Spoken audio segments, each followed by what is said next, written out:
Ya estamos de vuelta con Caracas, vuelta y vuelta. Regresamos a Caracas, vuelta y vuelta, aquí en Capital 710. Pueden sintonizarnos en las redes. ¿Tú te lo sabes de memoria, Denise? Perfectamente. A mí se me olvidan a veces. En el Twitter, @CCS Vuelta, en Instagram, @CCS Vuelta y Vuelta, y por Facebook, Caracas, vuelta y vuelta. Exacto. Mira, estábamos hablando de los arquitectos de tu papá, Tomás Sanabria. Estamos hablando con Loli Sanabria. Y quedamos en el segmento anterior en esta comparación entre el arquitecto como, bueno, Dios dicen que es el gran arquitecto del universo, y los arquitectos se dicen que son dioses, y tú dices que se parecen a los médicos, pero justamente es la otra profesión que también parece que es un dios, un médico es el que salva. Entonces, Y que da vida, que la prolonga. Sí. ¿eh? Pero fíjate que es muy simpático lo que dice, pero nada más cercano a eso. Porque, por puede ejemplo, ser una arrogancia allí, puede sí, ser, suena ajá. arrogancia y vamos a estar claros, de verdad que el médico es un servidor. El médico no debería dejar de curarte por el hecho que tú no tengas dinero o porque seas blanca, negra, roja, gorda, flaca. No. Igualito un arquitecto. No debería actuar sino realmente para servir, para que esa persona viva mejor. Papá, por ejemplo, le encantaba ir para que veas qué lejano estaba a ser un dios.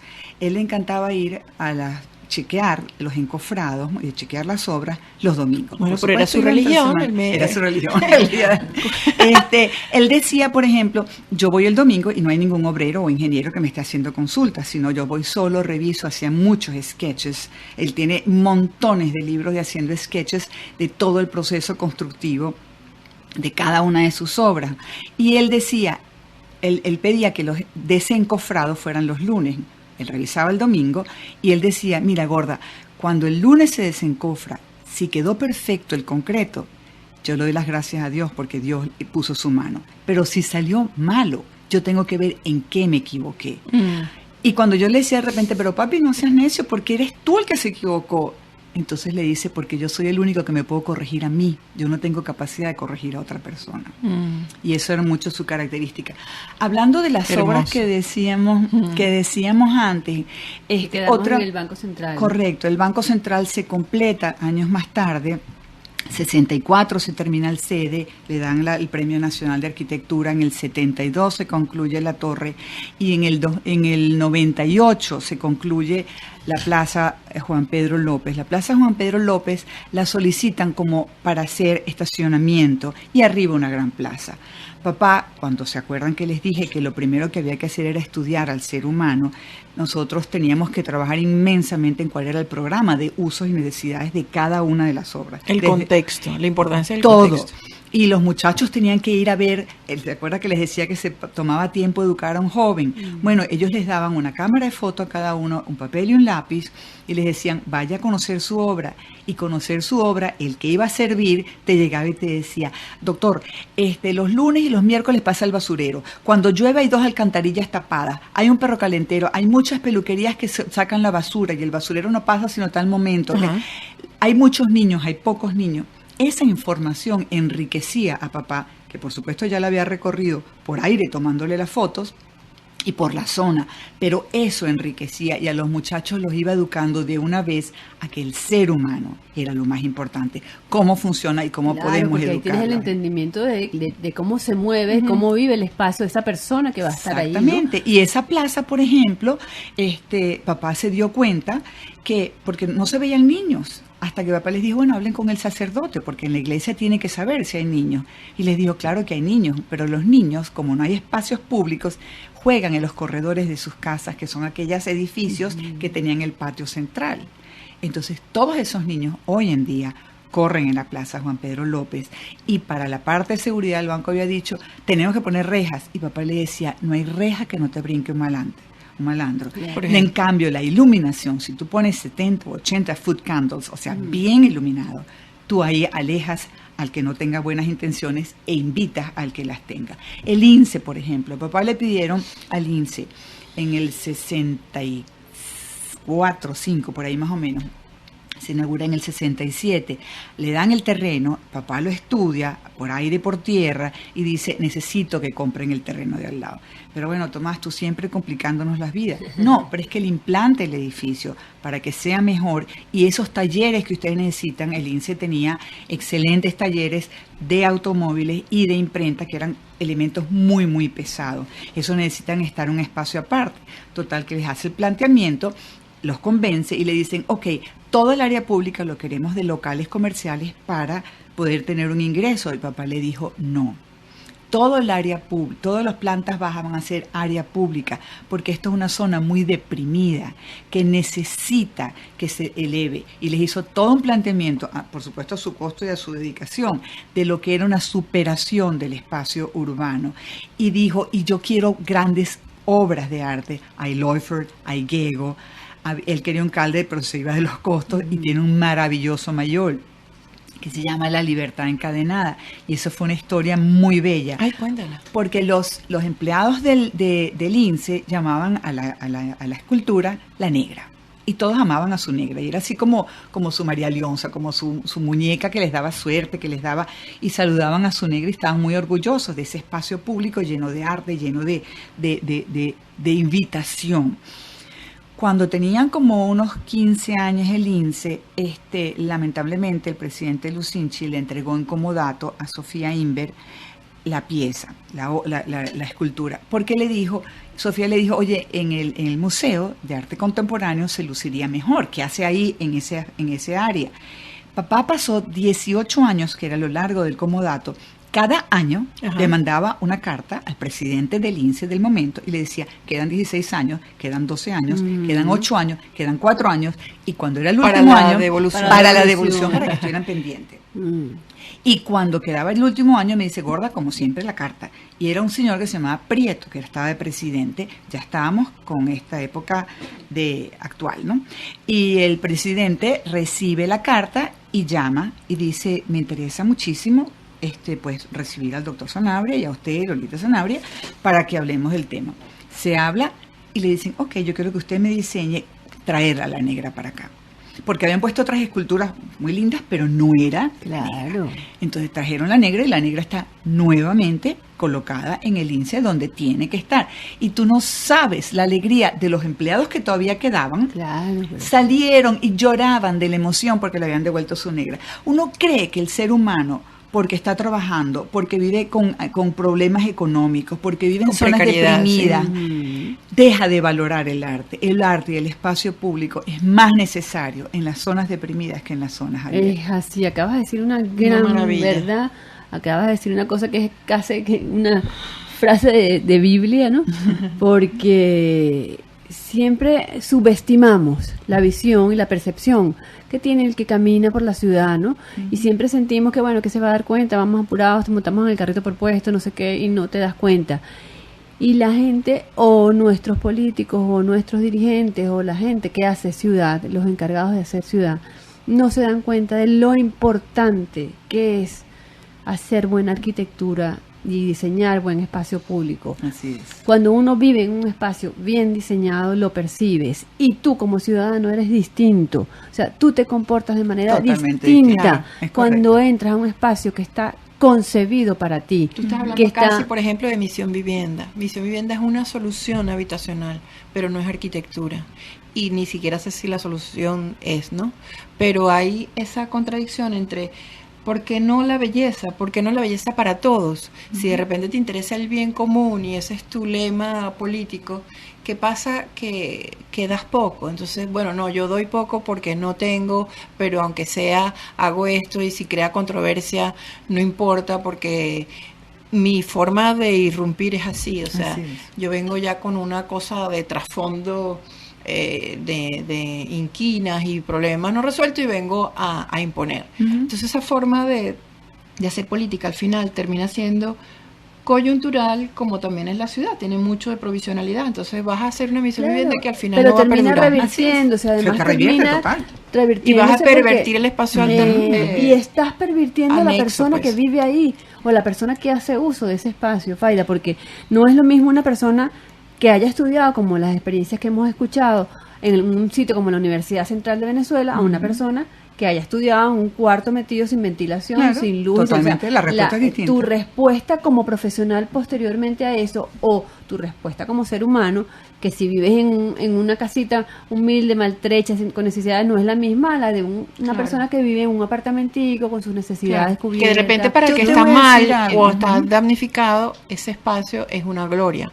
Pero también, momentánea. Pero exacto. Pero momentánea. Fíjate que una vez estando en otra conferencia que está dando papá en Sudamérica, le preguntan, porque siempre tienen mucha curiosidad por nuestros ranchos y nuestros barrios, porque eso es Tu latinoamericano. papá acuñó el término ranchosis. Claro, es que eso me quiero referir. Le preguntan en esa oportunidad, maestro, ¿cuál es el porcentaje de ranchos en Caracas? Y que podemos darle para la próxima, ¿o qué? No, ok. ¿Cuál es el porcentaje de ranchos en Caracas? Y papá se queda pensando y dice, como el 99%. Entonces se ríen. Le dicen, no se rían. Rancho es una construcción ilegal, anárquica, sin ningún tipo de programación con respecto comunitario, ¿verdad? Sí. Claro. Ok, usted puede ir al Country Club, a La Castellana, a Vallarriba, o puede ir a Petare, o puede ir a La Vega, y es exactamente lo mismo. La señora se le divorció a la niña, se cogió el retiro y construyó el apartamento para la ranchito niña. al lado. Yo compré un apartamento y Ajá, agarré sí. y cerré el balcón, tiré una plaquita de acuerdo con el de abajo sobre el lavandero y creé. Yo me compro una oficina y veo que tengo una terraza porque después la voy a convertir en una Ay, ampliación. sí. Eso es una ranchosis y la tenemos en la cabeza. Cuando caminamos por las aceras, ¿verdad? Está el kiosquito del que vende el teléfono, el kiosquito que no sé qué, y los dos carros que montaron la mitad del carro encima. Caminar sin aceras, eso es ranchosis. Es así. Eso es ranchosis. Y nosotros algún día tenemos que decir, basta. Yo quiero dejar de tener la ranchosis en la cabeza y tenemos que llamarla por su nombre. Y estamos proponiéndolo hacer un blog de ranchosis. Hay que llamar la ranchosis por su nombre y quitarnos. Es una pandemia que debemos sanarnos. Y papá la habló y creó una tesis espectacular al respecto de eso. Bueno, qué maravilla de conversa esta noche de arquitectura. Hemos tenido una semana muy rica hablando de la ciudad, de buenos arquitectos. Tenemos memoria. Tenemos meses en eso. Pero esta semana particularmente Sí, celebrando además a Villanueva. Hemos tenido una semana gratísima de arquitectura. Vamos a dar una vuelta musical, luego seguimos conversando con Loli Sanabria y vamos a escuchar a Ella Fitzgerald y Louis Armstrong en Summertime. Y estamos de regreso en Caracas Vuelta y Vuelta, en Capital 710, en esta noche de arquitectura, de buena arquitectura además, caraqueña, hablando con Loli Sanabria. Loli, habíamos dejado en el corte anterior algunas cosas abiertas, ¿no? Algunos pensamientos referentes a tu papá. Y queríamos seguir conversando acerca de lo importante que era para él el entorno donde se desarrollaban los proyectos. Sí, bueno. Y esta necesidad de transmitirle además a los arquitectos jóvenes el hecho urbano, el hecho de la ciudad. Correcto. Como un todo, no el diseñar un edificio, que además eso es un hecho que ahora lo vemos a diario, que no sé qué está sucediendo con los arquitectos. Es una miopía. Que solamente diseñan un edificio y se les olvida que esa gente va a entrar, salir, va a estar mucho tiempo ahí, va a vivir ahí, va a necesitar hacer sus compras, va a necesitar que esos niñitos paseen, bajen, jueguen. Entonces, no entendemos mucho qué está pasando con nuestros arquitectos. Mira, y qué pasó con ese esfuerzo que hizo Tomás Sanabria por enseñar a los arquitectos jóvenes, ¿no? Muy bueno. Papá decía una frase que se ha escrito mucho, es diseño urbano sin arquitectura. Perdón, al revés, arquitectura sin diseño urbano no existe. Lo cual es verdad. ¿Qué sucede? Por ejemplo, cuando papá decidió que iba a ser, quería involucrarse en la educación, él fue el primer director de la FAU, estuvo varios años de profesor, y dejó de serlo cuando la FAU tenía en extrema cantidad de estudiantes. Él decía que no debería tener más de 400 estudiantes y en aquel momento pasaba de los 2.000 y llegó a estar en 4.000 inclusive. ¿Cuál era la razón? Tú no puedes inculcarle a una persona joven la filosofía, el respeto, la intención de lo que significa proyectar, porque las revistas pueden ser confusas. Tú ves No una lo puedes hacer de revista, manera masiva, no pues, lo sino puedes tiene que hacer, ser tiene dedicado. que ser filosóficamente hablando, discutiendo, conversando, no poniendo proyectos hipotéticos, utópicos, sino cosas realmente que sean donde tú le vas a servir al ser humano, al hábitat, porque el hábitat es parte, es un personaje más dentro de la vida de un arquitecto, dentro de la formación de una ciudad. Entonces, cuando tú tienes un arquitecto que lo más fácil que hace es, me dieron tantos metros cuadrados, yo pongo un edificio, me pidieron tantos pisos, tanto estacionamiento y ya está. Yo lo que quiero sacar es el mayor metraje posible, que me paguen mi proyecto y el señor se queda encantado sacando su dinero. Eso es absolutamente miope, eso es absolutamente en contra. Eso no se puede llamar ni arquitectura, ni se puede llamar a esas personas que dicen, yo soy desarrollista porque yo agarré un terreno y lo convertí en tantas calles, en tantas cosas. Hello, tú lo que desarrollaste fue tu Sí, bolsillo. sí. Tú no desarrollaste una ciudad. Tú no pensaste realmente en la ciudad, sino en tu bolsillo, en tu inversión. Igualito que ese arquitecto o igualito que ese inversor. Obviamente, gracias al cielo, no son todos. Sencillamente tiran unas placas y ponen esas paredes de vidrio. Curtain wall de arriba abajo. ¿Qué sucede? Que la pobre criatura que le tocó al lado de la ventana en las mañanas por el lado oeste está sancochada y la que le tocó más al centro está congelada para que haya cierta temperaturita medio soportable en el medio. Entonces, no estamos en Suecia, no estamos en Estocolmo. Estamos en Caracas, tenemos unas características. Cuando esa persona sale, si tú no estudiaste bien cuál es la vialidad, cuando yo les mencioné antes, es distinto hacer una escuela, es distinto hacer un hospital, Claro. es distinto. Cuando yo hago un parque, perdón. No, que quería hacerte una pregunta, Sí, por favor. pero no, termina tu Ok, Ajá. cuando tú haces un espacio, tú tienes que saber todo el área de quiénes van a ser. Y cuando tú eres, acuérdense la palabra que la ciudad es un hecho político, Sí. cuando tú haces una propuesta de un proyecto, tú tienes que ir antes que nada, que era una de las partes de la formación en la oficina Sanabria. No solamente los más jóvenes se llevaban su cámara y su papel y lápiz, los que tenían un poco más experiencia tenían que ir a ingeniería municipal, tenían que ir a estudiar cuáles eran las variables urbanas, pero no solamente las variables urbanas, qué está pensando el metro para futuro, cuáles son las propuestas de transporte, porque eso era lo que alimentaba para poder hacer una propuesta después del proyecto, y por eso es que Sanabria tenía autoridad para decir, señores, necesito tal terreno. O señores, necesito, o entonces si no escribía, mire, Ministerio de Transporte, esto que se está construyendo aquí y que en Minería Municipal estoy enterándome que hay un hospital cercano y un colegio cercano, esto ya no puede ser para dentro de 20 años, esto tiene que ser para ayer. Claro. O sea, el arquitecto tiene que involucrarse con la ciudadanía. Tiene que saber de filosofía, de Tiene que estar visión, metido dentro de la de arquitectura. economía, de todo, claro. Entonces, a veces un arquitecto cree que son esos metros cuadrados con las gringolas encima. No, jamás. Son mis metros, o sea, ahí está Claro. a lo Eso es un mejor. egoísmo Sí, total. claro. Pero la pregunta mía era, en esa integración que tiene que tener tu obra con la ciudadanía, ¿hasta dónde llega esa integración? ¿Es una integración espacial, de convocatoria social, pero también tendría que ser de estilo? Porque te pregunto eso, la ciudad es muy parchada, la ciudad, tú reconoces San Bernardino y ves que su arquitectura es muy diferente a la del damero fundacional, con los edificios no sé qué, tiene partes modernistas, tiene una zona, a lo mejor la parte de Prados del Este, que es una ciudad jardín, después vas al cafetal y hay otras cosas, o sea, la ciudad es como parchada y a lo mejor esa es nuestra característica, la heterogeneidad, pero yo no sé si la arquitectura también debería ser una costura de todo también el estilo, no solo integrar eso visualmente, no sé.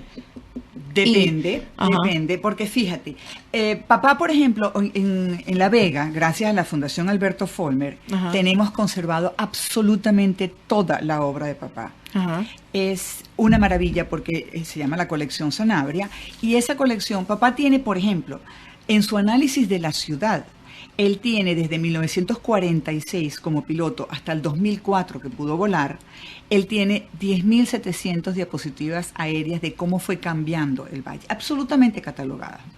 Tiene 72 tesis de propuestas analizadas en diferentes niveles de qué se debería hacer para mejorar la ciudad, las quebradas, el Guaire, el doble piso de la autopista, etcétera, etcétera.